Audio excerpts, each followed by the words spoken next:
महाराष्ट्र हादरवून टाकणाऱ्या ऑफर्स रवींद्र वस्त्र निकेतन घेऊन आले लाडकी बहीण रक्षाबंधन सेल 15 ऑगस्ट ते 6 सप्टेंबर पर्यंत 1998 च्या खरेदीवर बंपर गिफ्ट, लाडक्या बहिणीला 3 ऍक्टिवा गाडी गिफ्ट, दररोज चिंका चांदीची जोडवी गिफ्ट, पेशवाई सिल्क साडी 1200 ची 346 मध्ये, कलांजली पैठणी सिल्क 1500 ची 594 ला, 3 पीस ड्रेस 2 पीस ड्रेस घ्या 1188 रुपये, एक घ्या एक फ्री, ब्रँडेड शर्ट टोरी कंपनीचा एक घ्या एक फ्री, 5000 रुपयांची बनारसी नवरी शालू 1495 रुपयाला. रवींद्र वस्त्र निकेतन, सलगरी, तालुका मिरज, जिल्हा सांगली. म्हैसाळ योजनेचे हक्काचे पाणी जत तालुक्याला द्यावे, तालुका दुष्काळग्रस्त जाहीर करावा, चारा छावण्या सुरू कराव्यात, शेतकऱ्यांना पुरेसा वीज पुरवठा द्यावा, तसेच तालुक्यातील अवैध धंद्यांना आळा घालावा या मागण्यांसाठी सर्वपक्षीय नेत्यांनी जत शहरात विजापूर गुहागर राष्ट्रीय महामार्गावरील महाराणा प्रताप चौकात तब्बल 4 तास रास्ता रोको आंदोलन केलं. या आंदोलनामुळे महामार्गाच्या दोन्ही बाजूंना 2 ते 3 किलोमीटर पर्यंत वाहनांच्या रांगा लागल्या होत्या.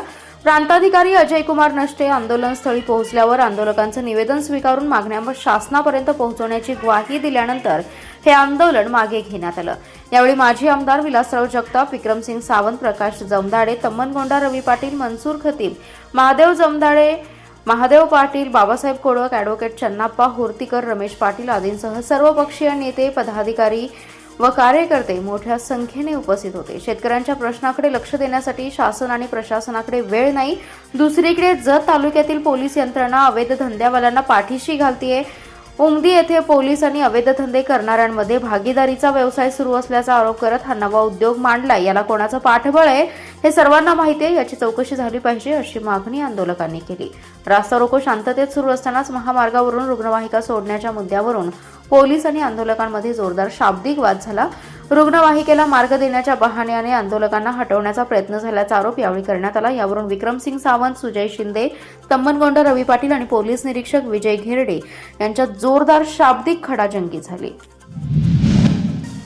जिल्ह्याच्या पूर्व भागातील गावांमध्ये वृद्धांना हेरून घरी सोडण्याचे आमिष दाखवत दुचाकीवरून घेऊन जात दागिने लुटणाऱ्या सराईत चोरट्याच्या मुसक्यावण्यात पोलिसांना यश आले. या चोरट्याकडून 13,35,000चे सोन्याचे दागिने आणि एक दुचाकी असा एकूण 24,35,000चा मुद्देमाल जप्त केलाय. स्थानिक गुन्हे अन्वेषणच्या पथकाने कुपवाड येथील चाणक्य चौक परिसरात ही कारवाई केली. या प्रकरणी सराईत गुन्हेगार मारुती बायजी कोटे याला अटक करण्यात आली आहे. फिर्यादी सविता एंगरे यांच्या आई मिरज तालुक्यातील बेळंकी येथील एका दुकानासमोर थांबल्या होत्या. यावेळी एक व्यक्ती त्यांच्याजवळ दुचाकीवरून आली. वृद्धेला संशयिताने मी पुजारी आहे, जवळच बाळूमामाची मेंढरे आली आहे, तुम्हाला दर्शन करून परत घरी आणून सोडतो असं म्हणून वृद्धेचा विश्वास संपादन करून अनोळखी ठिकाणी घेऊन गेला. वृद्धेला बोलण्यात गुंतवून गळ्यातील सोन्याची बोरमाळ हिसडा मारून चोरून दुचाकीवरून पळून गेला. याबाबत मिरज ग्रामीण पोलिसात घटनेची नोंद झाली होती. याची गंभीर दखल घेत पोलीस अधीक्षक तुषार दोशी यांनी स्थानिक गुन्हे अन्वेषणच्या पथकाला तपासाच्या सूचना दिल्या होत्या.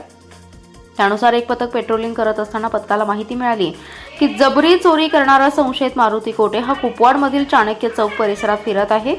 मिळालेल्या माहितीनुसार पथकाने त्या ठिकाणी सापळा लावून त्याला ताब्यात घेतलं. यावेळी त्याच्याकडे कसून चौकशी केली असता त्याने बेळंकी येथे वृद्धेला लुटल्याचं सांगितलं. यानंतर त्याला अटक करून त्याच्याकडे कस्टडी दरम्यान चौकशी केली असता त्याने 6 महिन्यांपासून मिरज, जत, कवटे म्हंकाळ आणि आटपाडी तालुक्याच्या गावात बसची वाट पाहत बसलेल्या वृद्धांना दुचाकीवरून सोडण्याचे आमिष दाखवून तसेच वयस्कर पुरुषांना दारू पाजून बेशुद्ध पडल्यानंतर त्यांच्याकडील दागिने लुटून सोनाराला विकल्याचं सांगितलं.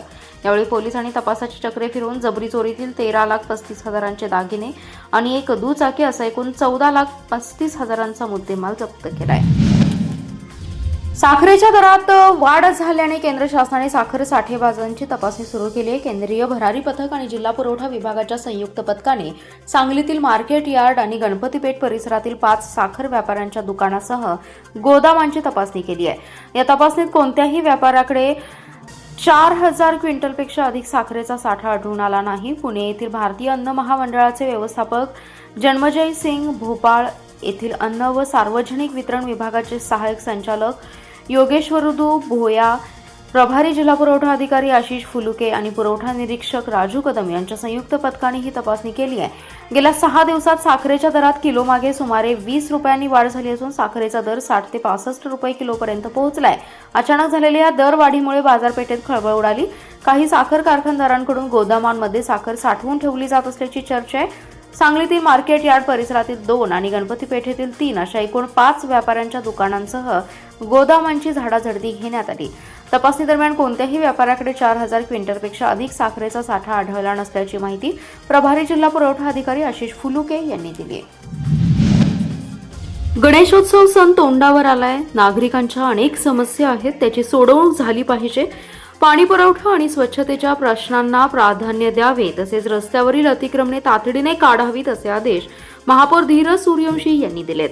नागरिकांच्या दैनंदिन समस्या प्रत्यक्ष जागेवर जाऊन समजून घेऊन त्यांचं तातडीने निराकरण करण्याच्या उद्देशाने राबवण्यात येत असलेल्या जनहित महापौर आढावा अभियान अंतर्गत प्रभाग समिती 1 मधील वॉर्ड क्रमांक 12 आणि 14 मध्ये महापौर धीरज सूर्यवंशी यांनी व्यापक पाहणी आणि फिरती करून महापालिका प्रशासनाच्या कामकाजाचा आढावा घेतलाय।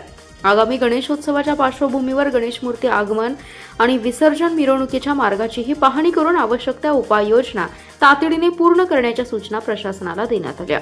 यावेळी नागरिकांशी थेट संवाद साधून त्यांच्या समस्या जाणून घेण्यात आल्या। नागरिकांनी मांडलेल्या विविध प्रश्नांवर जागेवरच संबंधित अधिकाऱ्यांना सूचना देऊन तातडीने कार्यवाही करण्याचे आदेश दिलेत। शहरातील मध्यवर्ती ठिकाण असलेल्या मारुती चौकाची पाहणी करताना आगामी गणेशोत्सवाच्या पार्श्वभूमीवर मिरवणूक महामार्गाची रस्त्यांची स्थिती, पाणी साचण्याची समस्या तसेच फेरीवाल्यांच्या बैठकीच्या व्यवस्थेबाबत महापौरांनी प्रशासनाला सूचना दिल्या। रस्त्याच्या दुतर्फा पट्टे मारून फेरीवाल्यांसाठी शिस्तबद्ध बैठक व्यवस्था करण्याबाबत नियोजन करण्याचे निर्देश देण्यात आले। रस्त्यावर असलेले खड्डे तातडीने बुजवण्याच्या सूचनाही देण्यात आल्या।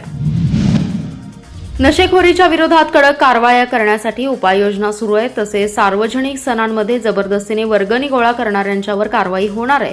रेकॉर्डवरील गुन्हेगारांच्यावर प्रतिबंधात्मक कारवाई केली जाणार आहे। ही माहिती सांगली जिल्ह्याच्या अप्पर पोलीस अधीक्षक कल्पना बारवकर यांनी दिली आहे।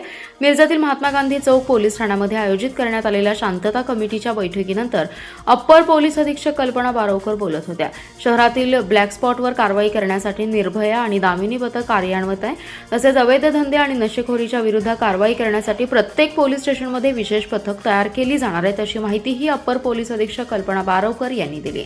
महात्मा गांधी पोलीस ठाण्यामध्ये आयोजित करण्यात आलेल्या शांतता कमिटीच्या बैठकीमध्ये विविध क्षेत्रातील मान्यवरांनी शहरातील प्रश्न, समस्या, उपाययोजनांच्या बाबत आपली मते मांडली आहेत। यावेळी मिरजेचे उपाधीक्षक अजय कोकाटे, महात्मा गांधी पोलीस ठाण्याचे प्रभारी संदीप शिंदे, RPI जिल्हा सरचिटणीस Abhijit Athawale, Prabhakar Naik, Gajendra Kalloli, doctor Ravikant Patil, doctor Rajesh Gosavi, doctor Deepali Jadhav, Prajyot Kamble, Rakesh Kolikar, Narendra Mohite, Mahesh Bhosale, Vijay Ballari, Akbar Sayyed, Dilawar Bujruk, Gaus Nurani, Raju Dayal, Satish Chikhalgar, Avinash Shetty यांच्यासह सामाजिक कार्यकर्ते, डॉक्टर, राजकीय पदाधिकारी उपस्थित होते।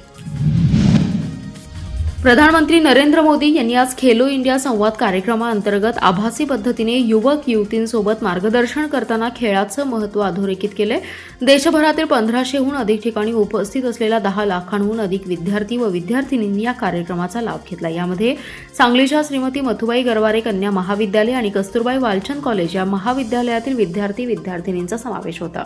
केंद्र सरकारच्या क्रीडा धोरणाबाबत आज पंतप्रधान नरेंद्र मोदी यांनी राज्यातील 23 महाविद्यालयातील विद्यार्थ्यांशी संवाद साधला। यामध्ये सांगलीतील श्रीमती मथुबाई गरवारे कन्या महाविद्यालयातील विद्यार्थ्यांची सुद्धा पंतप्रधान नरेंद्र मोदी यांनी संवाद साधलाय। तब्बल 20 मिनिटे पंतप्रधान नरेंद्र मोदी यांनी सर्व विद्यार्थ्यांसोबत क्रीडा धोरणाबाबत लाईव्ह संवाद साधला। यामध्ये महाविद्यालयाच्या 300 विद्यार्थी सहभागी झाले। पंतप्रधान नरेंद्र मोदी यांच्या संवादानंतर आणि त्यांनी क्रीडाविषयक सांगितलेल्या धोरणानंतर महाविद्यालयाच्या विद्यार्थिनींनी समाधान व्यक्त केले।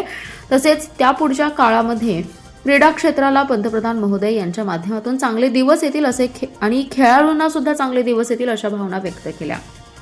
कार्यक्रमास आमदार सुधीरदादा गाडगीळ, निवासी उपजिल्हाधिकारी स्नेहल कनिचे, वुमन्स एज्युकेशन सोसायटीचे अध्यक्षा लताताई देशपांडे, प्राचार्य डॉक्टर अनिल सुक्ते, माय भारतचे जिल्हा समन्वयक राहुल डोंगरे उपस्थित होते। कवटेमंका तालुक्यातील झुरेवाडी गावानजीक म्हैसाळ योजनेच्या कालव्यात 4 चाकी गाडी पडून अपघात झालाय। पाण्याच्या प्रवाहात गाडीतील बेपत्ता तरुण प्रसाद भगवान जाधव हा वाहून गेला होता। त्याचा सर्वत्र शोध सुरू होता। अखेर सकाळी या तरुणाचा मृतदेह स्पेशल रेस्क्यू टीमला घटनास्थळापासून सुमारे 1.5 किलोमीटर अंतरावर जाधववाडी हद्दीत म्हैसाळ योजनेच्या पाण्यात सापडला। ही दुर्दैवी घटना मंगळवारी मध्यरात्री 1 वाजण्याच्या सुमारास घडली होती। बुधवारी दिवसभर व रात्री या बेपत्ता तरुणाचा शोध चालू होता. सांगली येथील रेस्क्यू टीमच्या पथकाला आज मृतदेह मिळून आला. प्रसाद जाधव हा तरुण हॉटेल रानमाळा येथून झुरेवाडी येथील घराकडे येत होता. झुरेवाडी गावाजवळील म्हैसाळ योजनेच्या कालव्यात 4 चाकी पडली. घटनेची माहिती मिळताच कवठेमहांकाळ पोलीस ठाण्याचे कर्मचारी तातडीने घटनास्थळी दाखल झाले. कवठेमहांकाळचे पोलीस पथक, सांगलीची रेस्क्यू टीम आणि ग्रामस्थांनी शोध मोहीम सुरू केली. घटनास्थळापासून सुमारे 40 ते 50 फूट अंतरावर प्रसाद जाधव यांची 4 चाकी पाण्यात सापडली. ती पाण्यातून वर काढण्यात आली. म्हैसाळ योजनेचा कालवा पूर्ण क्षमतेने तुडुंब भरून वाहतोय. शिवाय पाण्याचा वेगही जास्त आहे.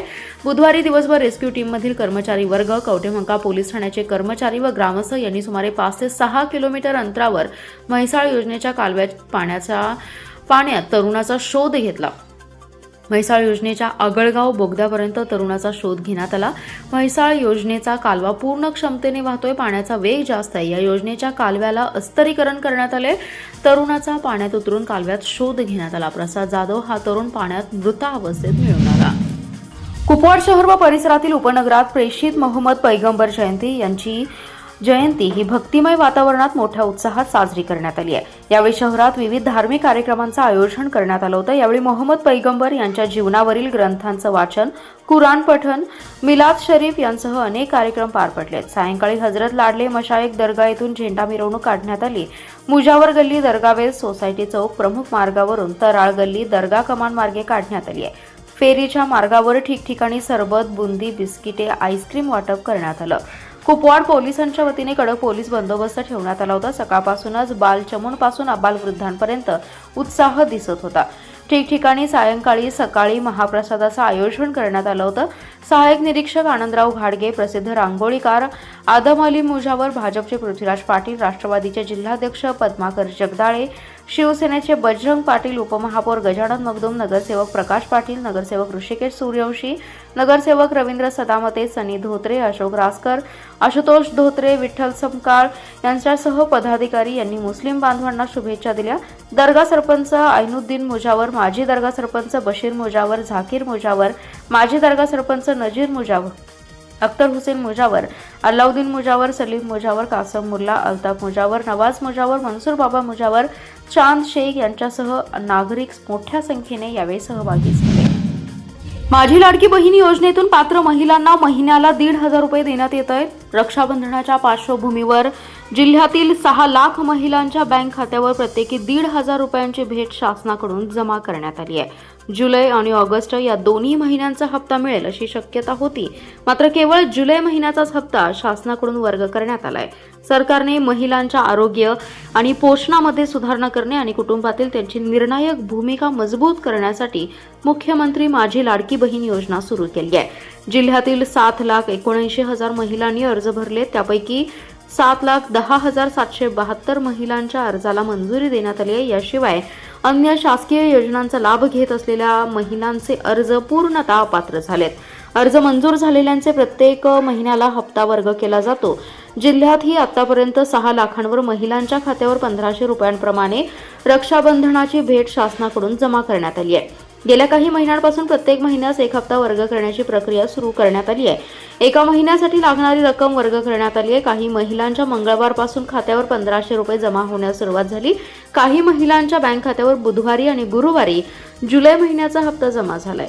रक्षाबंधनाच्या पार्श्वभूमीवर जिल्ह्यातील 6 लाखांवर लाडक्या बहिणींच्या खात्यावर 1,500 रुपयांची भेट जमा झाल्याने महिलांना दिलासा मिळालाय.